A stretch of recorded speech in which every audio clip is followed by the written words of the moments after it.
Hello students, this is Akash Kumar class में आपका स्वागत है। आज फाइनली आपका एग्जाम हुआ। ये रहा 2022 का क्वेश्चन, है ना। आई होप सबका एग्जाम अच्छा गया होगा, सब बहुत मेहनत करके गए थे, ठीक है, वहाँ अच्छे से लिखे होंगे, ठीक है। तो चलिए, मेरे पास क्वेश्चन है, हम लोग इसका एनालिसिस करते हैं। लास्ट टाइम में हम आपको एक वीडियो दिए थे, लास्ट मिनट रिव्यू वाला। उस वीडियो में कुछ एक दो क्वेश्चन हम सजेस्ट किए थे, जैसे कि फीफो पूछा गया है इसमें, ठीक है। फिर अकाउंटिंग रेशियो से भी बताया कि पढ़ लीजिएगा, पूछा गया है। हाँ, कुछ हम बताया जैसे EOQ वगैरह था, उससे नहीं पूछा, ठीक है। हम आपको लास्ट वीडियो में ही बोले थे कुछ कि हम जो सजेस्ट कर रहे हैं वो ऐसा नहीं कि आ ही जाएगा, और वैसा भी नहीं कि वो नहीं ही आएगा, ठीक है। दोनों 50-50 चांसेस है, तो कुछ आया कुछ नहीं आया, ठीक है। चलिए है कोई नहीं। अभी देखिए हमारे पास क्वेश्चन है। अब देखिए सबसे पहला क्वेश्चन पूछा गया ट्रू एंड फॉल्स है। सबसे पहला क्वेश्चन क्या है, management account is similar to financial accounting. True है ना, कह रहा है मैनेजमेंट क्या है, फाइनेंशियल अकाउंट से सिमिलर है, सही बात है। फाइनेंशियल अकाउंटिंग का ही पार्ट है ये, कौन, मैनेजमेंट अकाउंटिंग। और आपका कॉस्ट अकाउंटिंग आता है, वो सब भी इसी का पार्ट आता है, ठीक है। फिर आइए दूसरा, management accounting is the application of financial accounting. ये भी बिल्कुल सही है। मैनेजमेंट अकाउंट क्या है, फाइनेंशियल अकाउंटिंग का पहले ही बोल दीजिए, उसका पार्ट है, तो ये इसका एप्लीकेशन भी है। फिर आइए, inventory is valued at market price. सी गलत। क्यों गलत है, इन्वेंट्री को हम मार्केट प्राइस में वैल्यू नहीं करते, बल्कि किस में करते हैं, AS2 के अनुसार कहा जाता है कि इन्वेंट्री को हमेशा किस पे किया जाता है, मार्केट वैल्यू और एक्चुअल वैल्यू, ठीक है, विच एवर इज लोअर। जो कम होता है, यानी कॉस्ट प्राइस और मार्केट प्राइस दोनों में से जो कम होता है, हम उस पर इन्वेंट्री का वैल्यूएशन करते हैं। यहाँ पे कह रहा है मार्केट प्राइस, ये क्योंकि यहाँ पे रिजिड हो गया ना कि हाँ ये एक पे कहता है कि ये क्या हो गया, ये आपका, हाँ ये आपका फॉल्स हो गया, ठीक है। इसके बाद चौथा क्वेश्चन है, current ratio is a balance sheet ratio. बिल्कुल सही, करंट रेशियो बैलेंस, क्योंकि बैलेंस शीट से हम करंट एसेट एवं करंट लायबिलिटी उठाते हैं, ठीक है, सही है। Analysis and interpretation both are separate. Analysis और इंटरप्रिटेशन दोनों क्या है, सेपरेट है, बिल्कुल सही, दोनों अलग है। एनालिसिस करना मतलब किसी चीज पर हम विश्लेषण करते हैं कि हाँ ये क्यों है, काहे है, ठीक है, ऐसा क्यों, वन वाई। और इंटरप्रिटेशन का मतलब होता है उस पर रिएक्ट करते हैं कि अगर ये ऐसा है तो हम ऐसा करेंगे, ठीक है। ये जैसे एग्जांपल अगर ले, जैसे मान लीजिए कि प्रॉफिट हुआ बिजनेस में, ठीक है। अब प्रॉफिट कैसे हुआ, तो उसका एनालिसिस किए, ट्रेडिंग पीएल बैलेंस शीट बनाए, पता चला हाँ प्रॉफिट ऐसे से हुआ। अब कह रहा है कि इंटरप्रिटेशन मतलब ये तो हुआ, हम एनालिसिस किए कि हाँ प्रॉफिट हुआ। अब इंटरप्रिटेशन मतलब प्रॉफिट हुआ तो फिर हम उसको यहाँ इन्वेस्ट करेंगे, वहाँ करेंगे, जो भी इस पर रिएक्शन लेंगे तो उसको या रिजर्व में ट्रांसफर करेंगे, तो ये इसका क्या होगा, इंटरप्रिटेशन कहलाएगा। तो दोनों अलग अलग चीज़ होता है। फिर आइए, flow of fund means increase और डिक्रीज ऑफ वर्किंग कैपिटल। बिल्कुल सही, फंड फ्लो हम लोग पढ़े थे, ठीक है। लास्ट टाइम 2021 में पूछा गया था, उसका क्वेश्चन में सॉल्व किए थे, वो डाले थे, उसमें देखे थे ना। तो fund flow of funds means increase और डिक्रीज ऑफ वर्किंग कैपिटल। बिल्कुल सही, ये क्या है, वर्किंग कैपिटल, क्योंकि इसमें उन्होंने देखिए यहाँ पे देखिए दिया, हाँ यहाँ देखिए है ना, net increase in working capital, अभी लोग देखेंगे इसमें आगे मिलेगा, तो ये भी क्या है, सही है। फिर आइए एच में, हाँ सॉरी जी में, हाँ ये क्या था, हाँ सही। चलिए, profitability ratio is calculated percent. कह रहा है प्रॉफिटेबिलिटी रेशियो क्या होता है, परसेंट में, अगर बिल्कुल सही, हाँ प्रॉफिटेबिलिटी रेशियो परसेंट में कैलकुलेट होता है। फिर business entity concept is an accounting concept. कह रहा है बिजनेस एंटिटी कॉन्सेप्ट जो है वो अकाउंटिंग कॉन्सेप्ट होता है। बिल्कुल सही, याद कीजिए 11th क्लास में अकाउंटिंग कॉन्सेप्ट हम लोग पढ़े थे, 13-14 प्रिंसिपल होता है, उनमें से एक प्रिंसिपल यानी एक कॉन्सेप्ट था कौन, बिजनेस एंटिटी, जो क्या करता है, जो कहता है बिजनेस और बिजनेसमैन दोनों क्या होते हैं, एक दूसरे से अलग होते हैं, इनको हम अलग मानते हैं ड्यूरिंग अकाउंटिंग। फिर आइए आई में क्या बोला है, financial statement include balance sheet. कर रहा है फाइनेंशियल स्टेटमेंट, बिल्कुल सही, फाइनेंशियल स्टेटमेंट में दो चीज़ आता है, उसके एलिमेंट्स को अगर आप देखेंगे तो उसमें एसेट लायबिलिटी इनकम एक्सपेंस, और एसेट लायबिलिटी से बन जाता है बैलेंस शीट, और इनकम एक्सपेंस से बन जाता है ट्रेडिंग पीएल बैलेंस शीट। तो बिल्कुल सही है कि फाइनेंशियल स्टेटमेंट में शामिल होता है बैलेंस शीट। जी मैं, use of management accounting is compulsory, है ना, गलत है ना। मैनेजमेंट अकाउंटिंग को यूज करना कंपलसरी नहीं है, क्योंकि अब यहाँ पे ये नहीं बोल रहा है कि ये कंपनी के लिए बोल रहा है, किसी के लिए। तो नॉर्मली अगर हम इन जनरल लें तो कंपलसरी नहीं है, लेकिन हाँ अगर आप कंपनी है, अगर आप मैन्युफैक्चरिंग कंपनी है, तो फिर आपको कॉस्टिंग, मैनेजमेंट, इन सब का भी हिसाब किताब रखना पड़ता है। तो फिलहाल यहाँ पे ऐसा कोई स्पेसिफिक नहीं है, इसलिए हम कह सकते हैं कि नहीं ये कंपलसरी नहीं है फाइनेंशियल अकाउंटिंग, लेकिन आपका क्या है, कंपलसरी है, ठीक है। ये आपका ट्रू फॉल्स का हो गया। अब जो दूसरा क्वेश्चन है वो थ्योरी का था। इसमें पूछा गया है define management accounting and discuss its function. Management का अकाउंटिंग क्या है, उसके फंक्शन को पूछा गया। तीसरा में पूछा गया है, ये भी थ्योरी है, what is fund flow statement, how is it prepare. Fund flow statement क्या है और कैसे बनाया जाता है, ठीक है। चौथा आता है what is ratio analysis, and उसी में फिर पूछा है what are the objective and limitation of ratio analysis क्या है, और उसके उद्देश्य एवं सीमाओं को लिखने बोला है। पांचवा में थ्योरी है discuss the various techniques of inventory control. Inventory को कंट्रोल करने के डिफरेंट टेक्निक है, जैसे एबिशन एनालिसिस, ठीक है। वो लिपो फिपो सब वो सब इसके बारे में आपको क्या बोलते डिस्कस करने बोला गया, ठीक है, थ्योरी में। फिर 6 में आइए कि what are the financial statement, discuss their objective, financial statement क्या है और इसके ऑब्जेक्टिव क्या है, ठीक है। ये आपका टोटल थ्योरी क्वेश्चन था। कुल मिला कितना थ्योरी पूछा गया, 1 2 3 4 5 थ्योरी है, एक ऑब्जेक्टिव हो गया, 6 बचा 4 आपको क्या पूछा गया है, प्रैक्टिकल पूछा गया है। अब 4 में सबसे पहले आते हैं क्वेश्चन 7 पे। 7 पूछा गया है कौन, फंड फ्लो स्टेटमेंट से, ये रहा 7, है ना। फंड फ्लो से पूछा गया है, इसमें एक बैलेंस शीट दिया हुआ है। अब देखिए ये जो वीडियो है ये एनालिसिस वाला वीडियो है। इस पर अब देखिए एक्चुअली आपको इसके सॉल्यूशन का अब आपको कंप्लीट सॉल्यूशन तो वैसे भी काम नहीं है, क्योंकि अब आप एग्जाम दे के आ चुके हैं, जो हो गए, जो होना था वो हो चुका है। हाँ, बस हम लोग मोटा मोटी एनालिसिस कर रहे हैं कि आप जो लेकर के आए, जो लिख करके आए, वो कितना सही है या क्या गलत है, ठीक है। फिर इसमें क्या, चूंकि आगे भी एग्जाम है तो यहाँ क्या गलती किए हो सकता है, आगे आप उसके लिए थोड़ा सा सचेत हो जाए, बस ये। लेकिन इसके बाद फिर जो ये सारा जो ये पूरे क्वेश्चन का हर एक प्रैक्टिकल का एक सेपरेट वीडियो आगे भी मिलेगा, ठीक है। तो चलिए 7 में आपका फंड फ्लो स्टेटमेंट से क्वेश्चन पूछा गया है। फंड फ्लो में बहुत बेसिक सवाल था, इसमें कोई भी एडजस्टमेंट नहीं पूछा है, ठीक है, कोई भी एडजस्टमेंट नहीं है। बस देखिए एसेट्स लायबिलिटी में शेयर कैपिटल है, क्रेडिटर रिटर्न अर्निंग है, कैश डेटर लैंड स्टॉक, ठीक है। और बस यहाँ पे कोई भी एडजस्टमेंट इसमें नहीं है। तो बस सिंपल इसको जब सॉल्व करेंगे तो इसका जो आंसर आप मिला लीजिए, आप लोग बना के होंगे तो नेट इंक्रीज वर्किंग कैपिटल 45,000 आएगा, फंड फ्रॉम ऑपरेशन 15,000 आएगा, जो कि 25 माइनस बस है, ये प्रॉफिट को घटा करके ये प्रॉफिट का यहाँ पे दिया हुआ देखिए, प्रॉफिट है 2019 का 25 है और 2018 का 10 घटा देंगे 15,000 जाएगा, इसको बोलेंगे फंड फ्रॉम ऑपरेशन, ठीक है।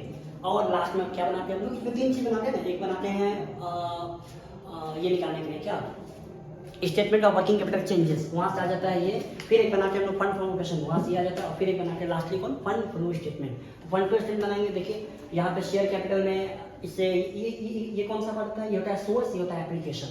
तो सोर्स में एक शेयर कैपिटल आ रहा है 50,000 का, फंड फ्रॉम ऑपरेशन यहाँ से आया 15,000। परचेज ऑफ लैंड, यहाँ पे देखिए लैंड था दिया हुआ, पहले 60 था, नहीं पहले 40 था, फिर 60 हो गया, मतलब 20,000 का लैंड परचेज किया गया है, तो एप्लीकेशन में आ गया। और नेट इंक्रीज यहाँ से 45, तो दोनों साइड का जब टोटल करेंगे कितना आएगा 65, और ये दोनों बराबर होना चाहिए। तो फंड फ्लो का बहुत छोटा सवाल है, ये ऐसे नहीं बनता है, ये बस एक समझाने के लिए शॉर्ट में आपको हम बस एक रिव्यू दे रहे हैं, एनालिसिस कर रहे हैं कि हाँ ऐसा है। इसके बनाने के लिए पूरा फॉर्मेट होता है, ठीक है। चलिए अब आते हैं क्वेश्चन 8 में।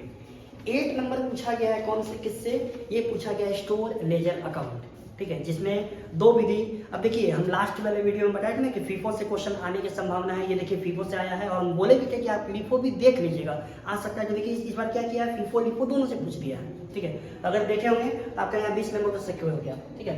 देखिए फीफो लिफो, अब देखिए यहाँ पे पूरा क्वेश्चन दिया हुआ है कि हाँ यहाँ इसके पास ओपनिंग स्टॉक था 12,500 लीटर, फिर परचेज किया 5 मार्च को, 27 मार्च को, फिर इशू कर रहा है 28 मार्च को। अब चूंकि फीफो बनाएंगे, फीफो में क्या बताया कि हम लोग क्या बोले थे, फीफो मतलब फर्स्ट इन फर्स्ट आउट, जो पहले आया है वो माल पहले जाएगा।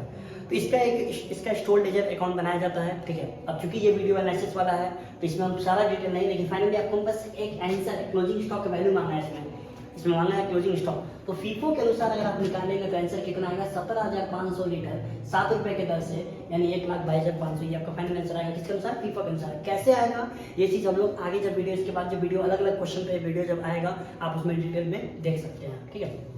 और लीफो के अनुसार बनाएंगे तो कैसे आएगा, 5,000 लीटर आएगा 7 रुपये 10 पैसा प्रति लीटर के दर से, तो कितना आएगा 35,500। फिर 12,500 लीटर आएगा 6 रुपया 50 पैसा प्रति लीटर के दर से, तो कितना आएगा 81,250। टोटल जोड़ेंगे 1,16,750। ये इसी क्वेश्चन का, सेम क्वेश्चन का लीफो के अनुसार बनाएंगे तो आंसर ये होगा, फीफो के अनुसार बनाएंगे तो आंसर ये होगा। ये लीफो फीफो मतलब last in first out, first, और फीफो का मतलब फर्स्ट इन फर्स्ट आउट, ठीक है। चलिए ये इसका आपका 8 का फाइनल आंसर है। बस आप लोग ये मिला लीजिए, चूंकि अगर आप लोग बना के आएंगे तो बस एक आंसर वेरीफाई कर लीजिए कि क्या आप सही बनाए या गलत बनाए, ठीक है। चलिए अब आते हैं क्वेश्चन 8 हुआ, अब आते हैं 9 इस साल का सबसे छोटा क्वेश्चन और सबसे इजी क्वेश्चन था ये। और याद कीजिए हम आपको ये लास्ट वीडियो में हम बताए थे, आप रेशियो एनालिसिस में हम बोले थे आप करेंट रेशियो, क्विक रेशियो, फिर जीपी रेशियो, एनपी रेशियो, ठीक है, फिर ये ऑपरेटिंग रेशियो, ये सब ये लास्ट वीडियो में था, ठीक है। हम आपको बोले थे कि आप ये वीडियो ये टॉपिक एक बार देख लीजिएगा, ठीक है। तो देखिए जीपी रेशियो, एनपी रेशियो सबसे नहीं पूछा, लेकिन हाँ ऑपरेटिंग रेशियो से पूछ दिया। एकदम इजी सवाल है, बस 4 लाइन दिया हुआ है, सेल दिया हुआ है, सेल रिटर्न दिया हुआ है, सीओजीएस दिया हुआ है और ऑपरेटिंग एक्सपेंस दिया हुआ है। ये है फॉर्मूला, ऑपरेटिंग रेशियो फॉर्मूला जब देखेंगे में ये मिलेगा सीओजीएस प्लस ऑपरेटिंग एक्सपेंस भागा नेट सेल इनटू 100। सॉल्व करेंगे तो कितना आंसर आएगा 80%। ये आपका फाइनल आंसर है, बस इतना ही था। देख लीजिए, बस इतना ही बनाना है 20 नंबर, ठीक है। चलिए ये सबसे इजी था। कभी कभी होता है एग्जाम में कुछ कुछ क्वेश्चन, जैसे इस क्वेश्चन को अगर आप देखेंगे, ये क्वेश्चन थोड़ा लेंदी था कुछ नहीं इस क्वेश्चन में भी, ये जिस चैप्टर से क्वेश्चन था उस चैप्टर में इससे भी अच्छा क्वेश्चन है, लेकिन ये बहुत बेसिक सवाल दिया है। मतलब मार्क में एक ही इशू था इसमें, मतलब एक ही बार इशू किया गया था, लेकिन हाँ चूंकि दोनों मेथड से पूछा तो थोड़ा लेंदी हो गया था, और इसका जो फॉर्मेट होता है ना वो बहुत ज़्यादा लेंदी हो जाता है, ठीक है। इसलिए थोड़ा सा टाइम टेकिंग क्वेश्चन था। ये तो आपका बिल्कुल टाइम टेकिंग नहीं था, ना ही इसमें कोई ट्विस्ट था। अब आते हैं क्वेश्चन नंबर 10, जो कि आपके इस साल का लास्ट क्वेश्चन था 22 का। इसमें मांगा है कैश फ्लो, और देख लीजिए सबसे अच्छी बात कि इस क्वेश्चन में भी जो कैश फ्लो है एकदम सजा के दे दिया था, बस आपको खाली फॉर्मेट में इसको रख देना था। मतलब जैसे कैश फ्लो क्वेश्चन आता है ना, वो 2 साल का दिया रहता है, एडजस्टमेंट दिया रहता है, दोनों को माइनस प्लस कीजिए, कौन ऑपरेटिंग में जाएगा, मतलब ये सब देखना होता है। लेकिन ये एकदम बिल्कुल ईजी है, आपको ओपनिंग क्लोजिंग कैश दे दिया, देखिए इंक्रीज इन क्रेडिटर दे दिया, लिख के दे दिया इंक्रीज इन क्रेडिटर, मतलब आपको कंपेयर भी नहीं करना है कि बढ़ा कि घटा, ठीक है। डिक्रीज इन डेटर है, फिक्स एसेट का परचेज है, रिडम्पशन ऑफ प्रेफरेंस शेयर है, प्रॉफिट है। तो बस इसको सीधा आपको क्या करना था, फॉर्मेट में बैठा देना था। ये इसका फॉर्मेट नहीं है, बस हम एक आंसर को आपके सामने रखने के लिए हमने एक छोटा सा शॉर्ट में बनाया है, जबकि इसका फॉर्मेट आपको बुक में देखिएगा फॉर्मेट, और प्लस इसके बाद जो वीडियो बनाएंगे अगर इसका हर एक क्वेश्चन का, तो आप फिर उसमें देख सकते हैं। तो सबसे पहले क्या था, नेट प्रॉफिट हम ले रखे हैं, इसका इसमें क्या जोड़ते हैं, देखिए इसमें क्या जोड़ा है, 26 है, इंक्रीज डिक्रीजिंग, हाँ ये देखिए ये इंक्रीज इन क्रेडिटर है, ठीक है। ये आपका डिक्रीज इन डेटर है 34,000, तो क्या आ गया, ऑपरेटिंग एक्टिविटी से कितना आया 96,000। ये 60,000 क्या था, परचेज ऑफ क्या था, ये परचेज ऑफ फिक्स एसेट्स, ये यानी ये इन्वेस्टिंग एक्टिविटी के तहत आउटफ्लो था, तो माइनस किए कितना आया 36, ठीक है। इन्वेस्टिंग एक्टिविटी आप बोल सकते हैं cash generated from investing activity -60।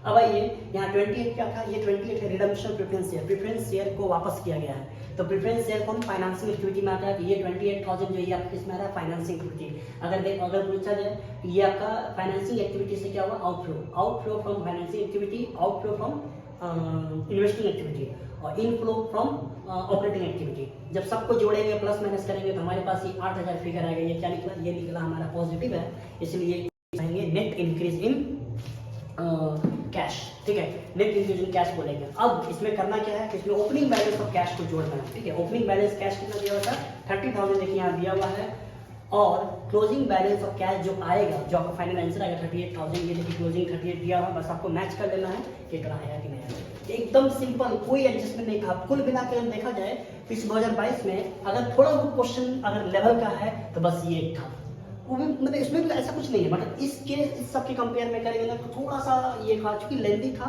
और थोड़ा यहाँ दिमाग लगता, अन्यथा फंड फ्लो भी ईजी था, ये तो क्या बोले महा ईजी था, और ये कैश फ्लो भी आपका एकदम दिया हुआ, बस सीधे इसको फॉर्मेट में, बस इसका सारा क्या फॉर्मेट में था, ठीक है। तो मतलब क्या समझ रहे हैं, देखिए थोड़ा सा अगर आपका तैयारी अच्छा है तो ये सब क्वेश्चन, मतलब ये अगर बोला जाए पार्ट का है, क्योंकि ग्रेजुएशन लेवल का पार्ट का है, लेकिन बिल्कुल ये एकदम क्या बोले बहुत ये चैप्टर से क्वेश्चन देखते, इससे अच्छा क्वेश्चन तो 12th क्लास में पूछा जाता है, जो कि सेम चैप्टर है ये, और ये कैश फ्लो भी सेम चैप्टर है 12th में। ये दोनों चैप्टर आपको 12th में देखने को मिलेगा, जबकि देखा जाए कि 12th में भी इतना इजी क्वेश्चन नहीं आता है जितना इजी आप यहाँ देख रहे हैं, ये कैश फ्लो भी और ये भी। आप सोचिए 12th में जब इतना इजी नहीं पूछता है, पार्ट 3 में पूछा है, सोच लीजिए, मतलब बीएनए में बहुत आराम से आपको दे रहा है कि भाई तुम स्कोर करो, ठीक है, लेकिन बस आप थोड़ा सा पढ़ के जाएँ तो आप अच्छा स्कोर करेंगे, ठीक है। तो अब आगे आपका एग्जाम 2 एग्जाम और बचा है, इसके बाद जो एग्जाम आपको होने 23 को जो होने वाला है सेकंड सेटिंग, वो किसका होने वाला है, टैक्सेशन का होने वाला है। तो मेरी तरफ से सजेशन रहेगा कि आप लोग आराम से अभी भी देखिए, आप 2 क्वेश्चन देख चुके हैं, कॉस्ट ऑफ मैनेजमेंट बहुत इजी है, बहुत ज़्यादा हाई लेवल पे नहीं जा रहा है, एकदम लो ट्रेंड पे जा रहा है, ठीक है। और हाँ, हम आपको फिर टैक्स का भी एक वीडियो बनाएंगे हम लोग, जिसमें हम सजेशन बताएंगे आपको कि हाँ टैक्स में ये टॉपिक जरूर पढ़ के जाएं, मे भी आपको वो भी थोड़ा हेल्प करे, क्योंकि देखिए पीछे कॉस्ट बनाए तो उसमें भी 1 या 2 क्वेश्चन शायद आपको हेल्प किया होगा, यहाँ पे भी देखिए 1 क्वेश्चन आपको हेल्प कर रहा है, 1 या 2 क्वेश्चन आपको हेल्प किया है। और ऐसे जो टॉपिक हम बोले कि कैश फ्लो भी आता ही है, फंड फ्लो आता है, तो देखा जाए तो सब है, लेकिन फिर भी तो कहीं ना कहीं आपको एक आइडिया लगा, थोड़ा सा डर कम हुआ। ठीक उसी तरह टैक्स का भी एक वीडियो हम फिर डालेंगे, उसका लास्ट मिनट वाला, वो भी जरूर देखिएगा, ठीक है। और फिर टैक्स का आएगा, फिर हम उसका भी एनालिसिस करेंगे, ठीक है। तो आई होप ये सारा आपको एक समरी में था, ठीक है, ये एक शॉर्ट में था, जबकि जितना बोर्ड पे देख रहे हैं इस तरह से आंसर देने का तरीका बिल्कुल नहीं है, ठीक है, एकदम ध्यान रखिएगा, आंसर ऐसे बिल्कुल नहीं दिया जाता, आंसर सबका एक फॉर्मेट होता है, ठीक है। ये फॉर्मेट हम लोग फिर आगे जब इसका वीडियो बनाएंगे तो हम लोग चर्चा करेंगे, ठीक है। आई होप तो अब आप लोग क्या करें, आगे के एग्जाम के लिए अच्छे से तैयारी करें, ठीक है। फिर मिलते हैं, थैंक यू सो मच।